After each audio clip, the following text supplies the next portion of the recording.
मेरा नाम कुमार प्रियांशु है और आपका अपना चैनल किया आयुर्वेद सर क्लासेज में आपका बहुत बहुत स्वागत है।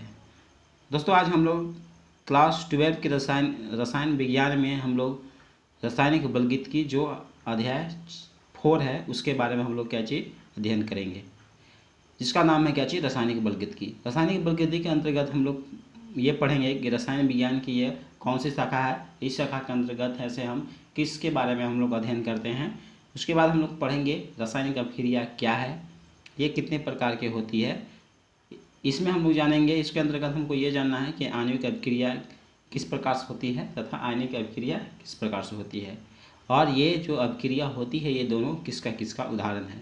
इसके बाद हम लोग पढ़ेंगे अभिक्रिया का वेग। तो चलिए जानते हैं। देखिए, रासायनिक बलगीत तो लिखा हुआ है कि रसायन विज्ञान की वह शाखा जिसमें अभिक्रिया के वेग और वेग को प्रभावित करने वाले कारकों का अध्ययन किया जाता है, रासायनिक बलगीत किया जाता है। यानी कहने का मतलब है जो रासायनिक बलगीत है वो रसायन विज्ञान की क्या है, एक क्या है शाखा है, क्या है एक क्या है शाखा है, जिसमें अभिक्रिया का वेग, किसका अभिक्रिया का वेग एवं इस वेग को प्रभावित करने वाले कारकों का अध्ययन किया जाता है। क्या कहलाता है, रासायनिक बलगीत कहलाता है। इसके बाद हम लोग जानेंगे रासायनिक अभिक्रिया। तो रासायनिक अभिक्रिया को जानने से पहले हम लोग ये चीज़ जानेंगे कि रासायनिक अभिक्रिया में जो चीज़ भाग लेता है उसको हम लोग क्रियाकारक या अभिकारक बोलते हैं, और रासायनिक अभिक्रिया के फलस्वरूप जो बनता है उसको हम लोग उत्पाद या प्रतिफल बोलेंगे। तो जो ये एरो है, इस एरो के इधर है, इसको हम लोग बोलेंगे क्रियाकारक, और जो एरो के इधर है यानी कहने का मतलब दायां पक्ष में उसको बोलेंगे उत्पाद, और बायां पक्ष में होता है क्रियाकारक है। इधर बात करें तो इधर क्या होता है, माइनस होता है, इधर क्या होता है, प्लस होता है। प्लस का मतलब होता है वृद्धि और माइनस का मतलब होता है कमी, इतना तो जानते हैं। चलिए जानते हैं रासायनिक अभिक्रिया। तो ऐसे बोलेंगे क्रियाकारक से उत्पाद का निर्माण रासायनिक अभिक्रिया कहलाती है। यह अभिक्रियाएं दो प्रकार की होती है। पहला क्या है, मंद अभिक्रिया और तीव्र अभिक्रिया। तो मंद अभिक्रिया और क्या है, तीव्र अभिक्रिया। मंद अभिक्रिया और क्या चीज, तीव्र अभिक्रिया जानेंगे। मंद अभिक्रिया और तीव्र अभिक्रिया क्या है। मंद अभिक्रिया में क्या होती है कि ये जो अभिक्रिया है ये अभिक्रिया अधिक समय में पूर्ण होती है। यानी जो ये अभिक्रिया है बहुत ज़्यादा समय है से कंप्लीट होने में समय लगता है। यानी ये तो होगा अभिक्रिया लेकिन बहुत ज़्यादा समय लगेगा। उदाहरण में क्या होता है, आणविक अभिक्रिया जिस पर देखिए H2Br तो हो गया हाइड्रोजन ब्रोमाइड। तो ये देखिए आणविक पहचानने के नियम है कि देखिए इधर 2 रहेगा, यानी इधर ऐसे नंबर के रूप में रहेगा। तो समझ जाना देख के आप कि ये क्या है, आणविक अभिक्रिया है। और आणविक अभिक्रिया किसका उदाहरण है, मंद अभिक्रिया का उदाहरण है। अगर मैं बात करूं तीव्र अभिक्रिया का, तो तीव्र अभिक्रिया में ये अभिक्रिया छंद विशेष में पूर्ण हो जाती है, फटाक से इंस्टेंटली क्विकली एकदम कंप्लीट होती है। और ये जहाँ भी जैसे मतलब जहाँ भी होती है बहुत ही कम समय में कंप्लीट होती है। तो तीव्र अभिक्रिया, ये अभिक्रिया क्षण विशेष में पूर्ण हो जाती है, जैसे होता है आणविक अभिक्रिया। तो उदाहरण समझेंगे, देखिए NaOH HCl तो बन गया है NaCl H2O। इसे जानते हैं कैसे बना। देखिए अगर ये टूटेगा आयन में तो Na प्लस और OH क्या हो गया, माइनस हो जाएगा। अगर ये टूटेगा HCl बनेगा, HCl पर प्लस होता है, Cl पर माइनस होता है। देखिए अब ये जो आयन टूटा है तो ये आयन आपस में फिर से तो रिएक्शन नहीं करेगा, फिर से तो ये अभिक्रिया नहीं करेगा। ये अभिक्रिया होने के लिए जो दूसरे साइड जो टूटा हुआ जो आयन है उस पर जाएगा। तो यदि यहाँ से ये प्लस लेगा तो यहाँ से क्या लेगा, ये माइनस, और प्लस और माइनस फटाक से रिएक्शन करेगा क्विकली इंस्टेंटली। तो बनेगा प्लस माइनस खत्म हो गया, HCl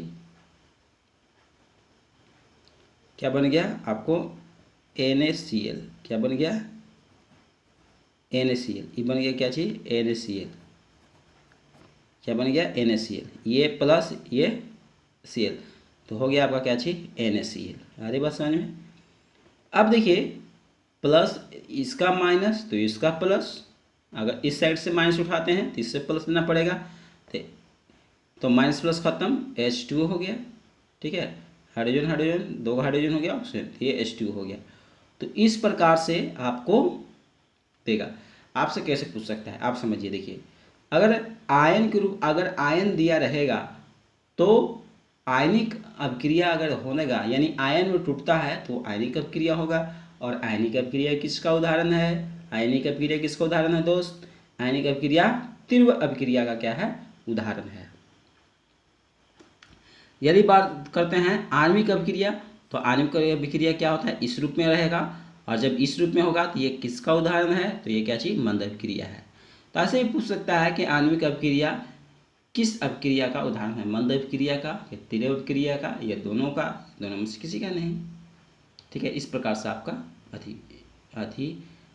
क्या होता है, प्रश्न है से क्वेश्चन के रूप में ऐसे क्या चीज़ आपको एग्जाम में आ सकते हैं।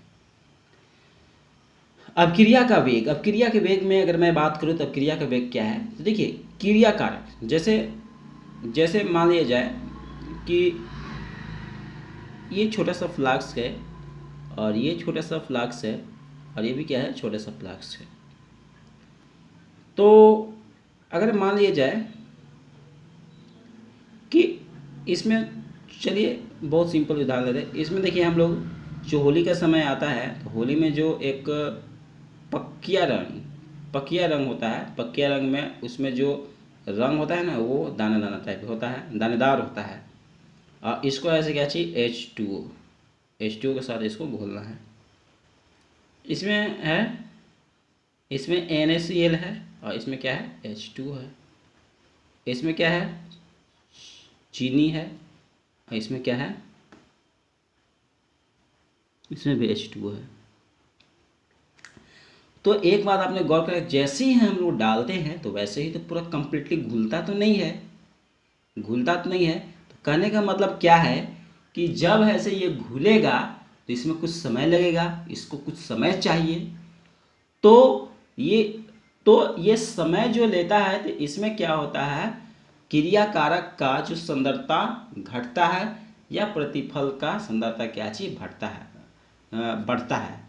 तो घटना या बढ़ना ये चीज दर्शाता है, क्या दर्शाता है, सांद्रता, यानी किस दर से ऐसे घट रहा है, किस दर से बढ़ रहा है, या इसको हम लोग दर्शाएंगे, इसको बोलेंगे कि ये क्या है, सांद्रता। जैसे हम लोग क्या चीज, जैसे गाड़ी है, ऐसे क्या चीज हम लोग एक्सलेट करते हैं, ठीक है, एक्सलेटर पर पैर रखते हैं, वैं हम लोग ऐसे धड़ाधड़ मुई करते हैं। तो कहने का मतलब ये है को क्या, घट रहा है बढ़ रहा है, घट रहा है बढ़ रहा है, घट रहा है बढ़ रहा है, यानी वो तो क्या, एक्सलरेट तो हो रहा है। तो वहाँ पे हम लोग एक्सलरेट करेंगे, लेकिन यहाँ पे अगर घटना बढ़ना कहेगा तो ये दर कहलाएगा क्या चीज़, सांद्रता। तो ये क्या चीज़ टाइम के हिसाब में से क्या चीज़ होता है, क्या चीज़ बढ़ रहा है, घट रहा है।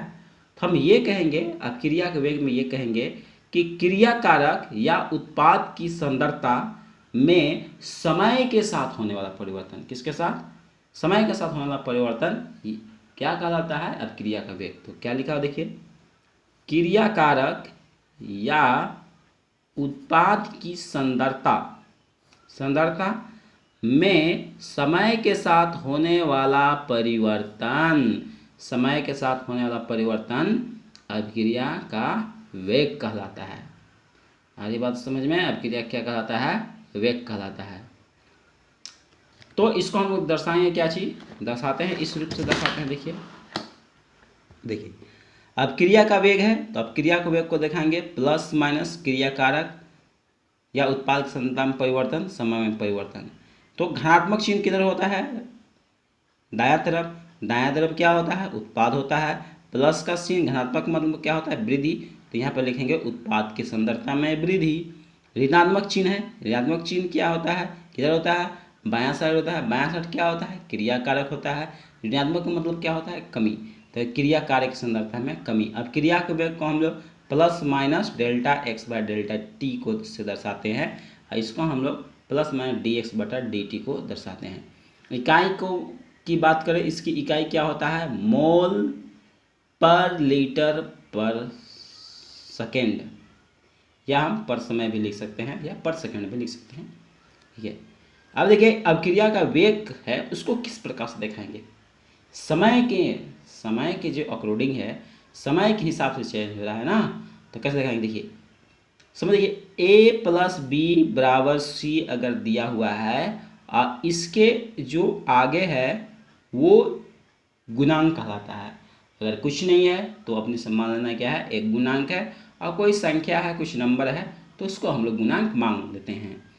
तो सबसे पहले क्या, ये बराबर है तो बराबर की ये पट्टी क्या होता है, माइनस होता है, और इस पट्टी क्या होता है, बोले तो क्या होता है, प्लस होता है। तो लिखेंगे अगर नंबर रहेगा तो बटा में टू जाता, बटा में नंबर जाता है ना, अगर नंबर रहेगा तो बटा में टू जाएगा। तो ये क्योंकि बायां साइड है तो बायां साइड में क्योंकि प्लस होता है तो लिखेंगे प्लस नहीं, प्लस ना होकर क्या होता है, माइनस होता है, तो इसलिए यहाँ पे हम माइनस साइन देंगे, डी बाई डी टी और ए लिखेंगे, फिर इक्वल का साइन देंगे, है ना, और फिर लिखेंगे बी, तो बी में क्या लगाएंगे, माइनस डी बी बाई क्या, डी टी, और ये दायां साइड है इसी का इसमें प्लस रहेगा, तो लिखेंगे हम D C by D T, D C by D T. देखिए हमने अभी भी कहा था कि अगर यहाँ पे कुछ गुणांक होगा वो बाटा में चला जाता है, बाटा में चला गया। ठीक है, बराबर की ये पट्टी है यानी बायां साइड है तो यहाँ पे माइनस देना होगा, या लिखेंगे D A by D T, फिर इक्वल का साइन देंगे, यहाँ ये भी क्या गुणांक में है, ये भी बट्टा में चला जाएगा, बराबर की पट्टी है यानी बायां साइड है, बायां साइड क्या में होता है, माइनस में होता है, तो ये भी 1/3 D B by D T, ये भी है बराबर है, तो -1/2 डी सी बाई क्या होगा, डी टी।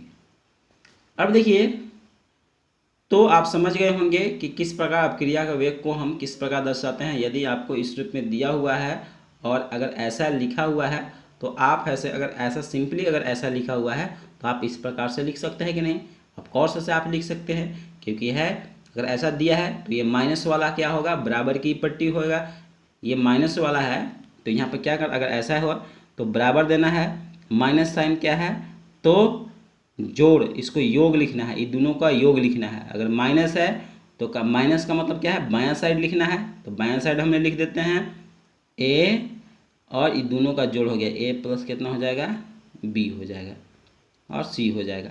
अगर इसको लिखना है तो इसका मतलब क्या है, ए और बराबर हो गया और ए प्लस क्या हो जाएगा, बी हो जाएगा। ठीक है, और क्या हो जाएगा यहाँ पे, सी हो जाएगा, और गुना, ठीक है, ये माइनस है तो ये क्या हो जाएगा, गुना में चल जाएगा, 2 1 जा 2 तो हो जाएगा यहाँ पे 2 हो जाएगा, 3 1 जा 3 हो जाएगा, और 2 1 जा 2 हो जाएगा। ये क्या है, बराबर का साइन है, बराबर की ये पट्टी है, तो कहने का मतलब है ये क्या चीज़, बायां साइड दिखा रहा है, तो बायां साइड लिख देंगे, योग होता है। अगर इसको ऐसे अगर इस रूप में लिखना है तो योग लिखेंगे। ठीक है, बराबर की पट्टी देके योग करना है, योग। ठीक है, चलिए अपक्रिया का वेग के प्रकार कितने अपक्रिया के जो वेग कितने प्रकार से, तो अपक्रिया का जो वेग होते हैं वो 3 प्रकार से होते हैं, प्रारंभिक वेग, औसत वेग और तात्क्षणिक वेग। ठीक है, ये 3 प्रकार से होता है, प्रारंभिक वेग, औसत वेग, तात्क्षणिक वेग। अभी पहले हमने इसके बाद में हमने ये चर्चा की थी कि यदि t बराबर 0 रहे, यदि समय t पर 0 रहे यानी क्या है, तो प्रारंभिक वेग क्या होता है, नियत होती है, क्योंकि सांद्रता पे कोई परिवर्तन नहीं होता है, क्योंकि हमने अभी अभी ने डाला है। अब समय अगर 0 रहेगा तो सांद्रता में क्या होगा, न घटेगा न बढ़ेगा, तो इसी कारण सांद्रता में क्या चीज परिवर्तन नहीं होता है। कब, प्रारंभिक वेग, यानी यदि t समय बराबर 0 पर प्रारंभिक वेग क्या होता है, नियत होता है, क्योंकि सांद्रता में कोई परिवर्तन नहीं होता है। औसत वेग की बात करें तो निश्चित समय अंतराल पे लिखा है कि निश्चित समय अंतराल पर क्रिया कारक या उत्पाद की सांद्रता में होने वाला परिवर्तन औसत वेग कहलाता है। यानी किसी खास समय पर, यानी किसी खास समय अंतराल पे क्रिया कारक या उत्पाद की सांद्रता में होने वाला परिवर्तन क्या कहलाएगा? आपका औसत वेग कहलाएगा। तो हम लोग जान लेते हैं औसत वेग क्या चीज़ है। देखिए इस प्रकार से, चलिए देखिए t बराबर 0 है, तो यहाँ पे ऐसे औसत वेग निकालना है, औसत वेग निकालना है ना। तो औसत वेग अगर बायां साइड कहने का मतलब क्या चीज़, अगर बराबर के इस पट्टी रहेगा यानी बायां साइड, तो ये क्या है? घटेगा। ऊपर से क्या होगा? ये क्या है? घट रहा है ना, ये क्या कर रहा है? घट रहा है। और बायां साइड में क्या होता है? माइनस लगता है, तो माइनस लगाएंगे। ठीक है, क्या लगाएंगे? माइनस लगाएंगे। अब लिखेंगे हम x2 माइनस x1, लिखेंगे x2 माइनस x1। ठीक है, x2 माइनस x1। अब यहाँ पे लिखेंगे बटा t2 माइनस t1। ठीक है, क्योंकि ये क्या है? घट रहा है। तो आपको पता होगा क्या कि इसमें जो बड़ा वाला होता है, कहने का मतलब जो बड़ा वाला होता है वो क्या होता है? छोटा होता है। जैसे माइनस में -2 है और -3 है, इसमें कौन बड़ा हुआ? तो ये बड़ा हुआ। यानी जो नंबर में बड़ा होता है वो एक्चुअली में क्या होता है? छोटा होता है। और जो छोटा होता है एक्चुअली में क्या होता है? बड़ा होता है। तो वहाँ इसी प्रकार यहाँ पे देखेंगे कि जो x2 जो है, x2, ठीक है, ये तो बड़ा है। क्या है? ये तो बड़ा है ना, तो ये नंबर में क्या होगा? छोटा होगा। और x1 क्या है? वो क्या है? बड़ा है। ठीक है, यानी सॉरी छोटा है, तो ये क्या हो गया? बड़ा होगा। तो माइनस साइन इसी कारण देखा, देखिए माइनस प्लस, ये x2 क्या है? माइनस है, और माइनस माइनस क्या हो गया? प्लस हो गया। x हमने कॉमन निकाला है। ठीक है, तो यानी ये एक्चुअली में ऐसे है, इसको हम लिखेंगे x2 प्लस x1 ऐसे लिखेंगे। तो हमने x ऐसे क्या चाहिए? हमने कॉमन निकाल दिया है। ठीक है, ठीक है, इस प्रकार से हमने कॉमन निकाल दिया है। तो कहने का मतलब ये है कि जो माइनस में होता है, जो नंबर में जो छोटा होता है वो एक्चुअली में क्या होता है? बड़ा होता है। और जो बड़ा होता है वो एक्चुअली में क्या होता है? छोटा होता है। माइनस में, इन ए केस ऑफ माइनस। ठीक है, चलिए, ओके, अंडरस्टैंड। तो देखिए यहाँ पे लिखा है, तो यहाँ पे लिखेंगे देखिए x2, तो x2 में हम लोग लिखेंगे क्या चीज़? देखिए x2 लिखेंगे -x2 प्लस x1।